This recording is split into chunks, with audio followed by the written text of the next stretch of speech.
What is going on, everybody? Welcome back to Marveling the Madness. As always, we have Dominic Toro in the building. How are you doing? I'm doing very well, my friend. And how are you doing, Steve? Yeah, not too bad. Can't complain. A little tired, but we'll keep it moving. We ain't got time for this. We're gonna get straight into the story. We're just zooming.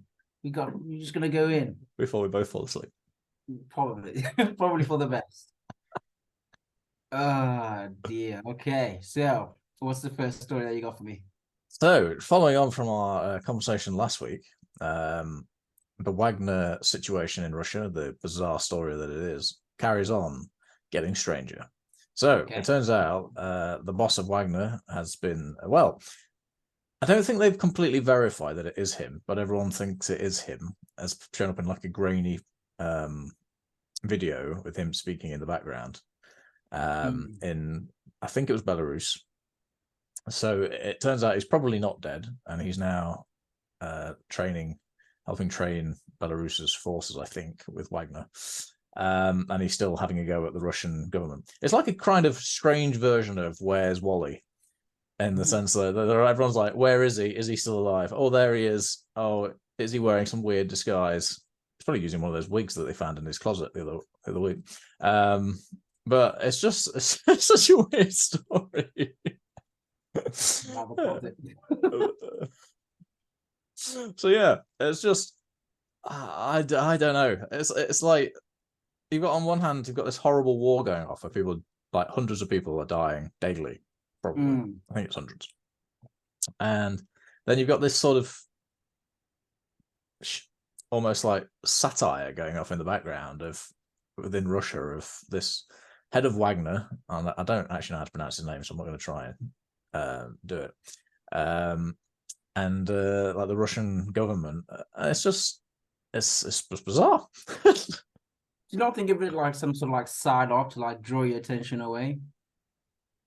Maybe, except from the side up seems to be drawing their own attention away more than anyone else's. Well, you know what they say, there's no such thing as bad attention. All attention is a good attention, depending on, in which way you want to use it. That's true. Maybe it's all a strange double bluff, and they're going to start something crazy from there. But honestly, so bizarre. That sounds a bit weird. Yeah, it's kind of drawn my attention, and I can't like. I really want to know what's going to happen next in the saga of the head of Wagner. So, yeah, they've already hooked you, so you're not really that bothered what's going on in the war itself anymore. It's just like now little side mission. I'm not saying that obviously you still care, I know that, but you're more now, let's say, entertained by like what's happening with the side mission. yeah, that's entertaining, which is bad because in the same breath that you've got like this, as I said, this horrific war going off that is so bad, and it's awful, and you can't put it into words. But then you've got this almost comedy sketch going off that has the potential to become quite nasty and brutal, but at the same time you're like, it's just so bizarre. It's quite funny. It's just so strange. Did you know he was used to be called Putin's chef? No, because he I think he had I don't know, a catering business, I assume, that so he used to make he'd make Putin's dinners, basically. all right. And he's got ties. The guy head of Wagner's got like ties to organized crime and things in the past. So it is like some sort of strange mafia story. Well, not mafia, because I suppose I get what you mean, though. Yeah, but you know what I mean. Like, I just a dodgy guy all together.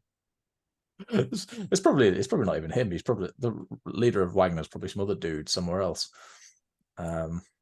He might. Yeah, because I often find that's how it is. Because like, if you become the face of something, you're easier to kill, aren't you? After a while.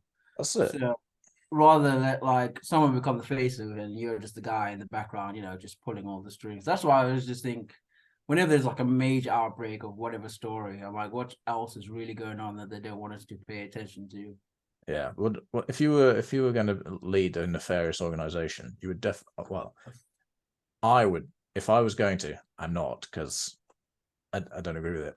But if I was, I would definitely run it from the shadows. There's no way I'd be like, and you definitely want a figurehead as the puppet, obviously. 100%. It's kind of like you watched Iron Man 3, haven't you? Yes. Basically, it's like the plot of that. So, you got the main man up front, pretending to do all these weird, crazy things.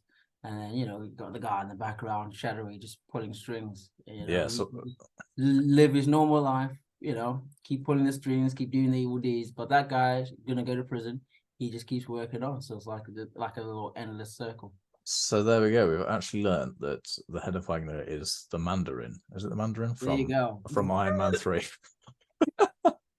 He's going to turn out just to be an actor, and the real bad guy will come out of the shadows at some point. Weirdest stories have come out. So if it was, obviously not like the actual plot of Iron Man, but like they're like it was similar. I'm like, funny. It'd be even weirder if someone dressed in an Iron Man suit came and fought them. But there's that guy in France, in fairness, that has like a jetpack, and he looks a bit like an Iron Man suit. So maybe he's going to come and fight. He's kind of close. It doesn't look that close, but it looks the closest thing I can think of. It's a start. It's a good start. That's quite interesting because they always say, what's the saying? Something stranger than fiction. Facts are stranger than fiction, or something of that nature. You just don't know what to believe anymore. No, which is quite sad, really. It's very strange. A nice there's a stealth war going on, really, isn't there? Yeah, I think that's going on all the time, but it's like they draw attention what they want us to focus on. So then you gotta look what else is really going on, what other stories are they putting out that sort of slipping underneath the radar. So do all of our rich institutions and things do the same thing? Yeah, but then when you say that, you also sound a little bit crazy, like it's tinfoil hat, kind of territory. But I also feel like, now you got to have some sort of awareness of what's going on and what's actually fact and what's not. But it's getting harder and harder to actually distinguish between the two. Yeah, no, I agree. Everyone has like their own sort of agenda, so you can't really trust one news outlet because they're going to push whatever they think is going in the direction or whatever they want people to believe. And these things are bought out, so certain people won't, be in the news because they pay for everybody's salaries and whatnot. So yeah, it's just weird things like that I think about sometimes. So it's a little bit like, very biased in the highest sense of the word. So take everything with the biggest pinch of salt. I don't know where that tangent came from, but yeah, we're here now. No, you're right. I think objectivity there's very few things that are objective. Most people bring their emotions and their desires into it, I suppose, their desire to lead things a certain way. I think you're right. So basically what we're going to say is the next episode of this series, we're going to talk about tinfoil hats. I think so. I think it's time to bring back the Alien series as well. There's been a few more encounters or interaction with aliens. Classic. Yeah, we should bring that back. Yeah, but that's for next episode. All right, what is the next story on our list? Are you ready for this? So ready. Okay, so there's a woman in Japan, Tokyo. Basically, she's been arrested, but not for, any sort of major crime, really. Do you ever get lonely sometimes, you just want to talk to somebody? Sometimes. I feel you. Well, this lady takes it a step further. So over the 3 years, she apparently called in to this police station 2,700 times just because she was feeling lonely. Yeah. That's a lot of time. That is a lot of times. And we should say that the main reason she seems to have been arrested was because of the wasted time of the services. Oh, yeah. Total sort of lines that they can call. So it's a bit bizarre that you choose the police, but yeah, I don't know. I don't live in Japan, but I would imagine they would. You'd like to think so, but maybe this lady isn't aware of them, or maybe she doesn't know how to talk to other people. Or she wants to be like people with the physical. So obviously, whenever she calls, they're gonna come running, and then you have a conversation. So yeah, she's cutting out the middleman. She certainly is. It's funny. Like it's like funny in the sense of like someone's been arrested for just ringing the police. It's really quite sad and reflective of a real problem in society, as we kind of indicated, that like loneliness is a massive issue, and the fact that someone feels so lonely that they're feeling the need to ring the police, wasn't it? Yeah. So many times. It's just really sad, and you just think, how can we as a society move on from that so that we don't have such loneliness? Because in this connected age where everyone's on their computers and their laptops, in many ways, you can. I think it's everyone talks about it, but everyone's more. You can be more isolated and lonely than ever before. Well, there's like the brutal irony of like, technically we've never been more connected in the technological sense, but obviously I think we're having a similar conversation in the car. Like you need physical people there. It's one thing to have like a FaceTime or just a call, which is nice, but sometimes you need that physical interaction. Yeah, that's it. Like I couldn't imagine just being stuck on your own without seeing people and having an actual interaction. Because you can be walking down the street, walking past people, and still like not interact with them. But you need that physical interaction. I guess in the past you'd have had to go to the shops, or you'd have to and like you chat to people, and you had that more, certainly a longer period of time. You had smaller areas, so everyone kind of knew each other. Yeah. And so you had to kind of interact. So you didn't have that opportunity to get isolated. Whereas now, if you really wanted to, you wouldn't even ever have to leave your house. You could order all your shopping. You could everything can be done from your house if you really want. You can even work from home. So you could literally just stay within your four walls and never see anyone. And it's heartbreaking, really. It really is. Wow. Anyway, got real.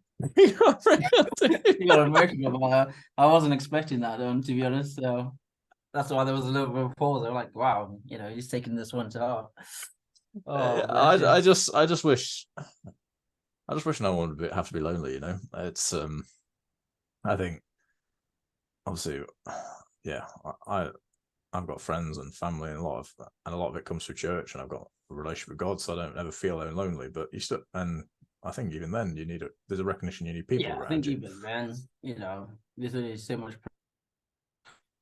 That's a hard one, but I think even God would probably want you to have someone in your life. Like there's only so much praying and stuff before you probably get a little bit crazy, or you lose your ability to interact. So I imagine that happened a little bit over lockdown as well, because we're all staying inside. Yeah. So you lose that, the ability just to interact with everyday things and everyday people. Whereas if you're just stuck inside over time, you just become more socially awkward. Yeah, I mean, we're made for relationships, aren't we? We weren't made for that. And as you say, that it's not the same when you're on a screen or chatting to someone over online. Like even this conversation that we're having now over online is not quite the same as when we're sat in the same room. It's good. She might not even know how to do it. So there might be people that would want to talk to, but she might not even know how to do it. Yeah, exactly. Yeah, like how'd you get even this conversation is better than nothing. In the story, she said she was like 50 odd, 57, somewhere around there. So you're not exactly always going to be tech savvy. Yes, there'll be general outliers of people before anyone goes mad, but generally you're not going to be tech savvy at that age.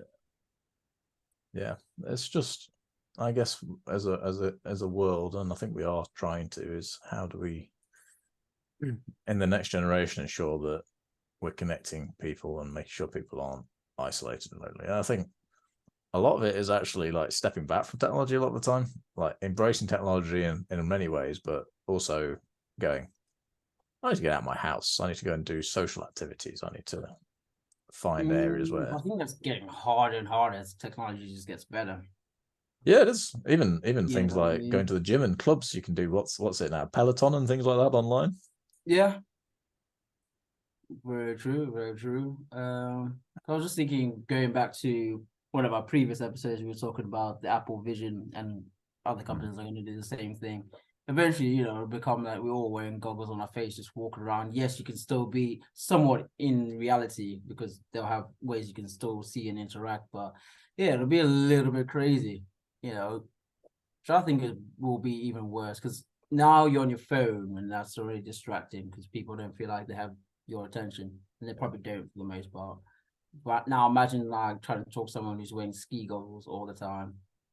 You know, how annoying would that be? Like, I wouldn't want to be in that room. I'm like, ugh, just don't invite me if you're just gonna wear goggles on your face. Or imagine like you're in a room, but you're watching the same movie, but you're wearing goggles on your face. So like, what are we doing?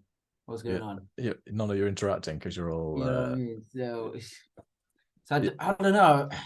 I think it'll take a lot for it to get better. To be honest, just general like effort, which sounds weird, but yeah, technology is getting better and better all the time. Yeah, and that's why I think as a people, as people, we've got to really put that effort into try and fight the breakdown in relationships and try and find ways to work against it.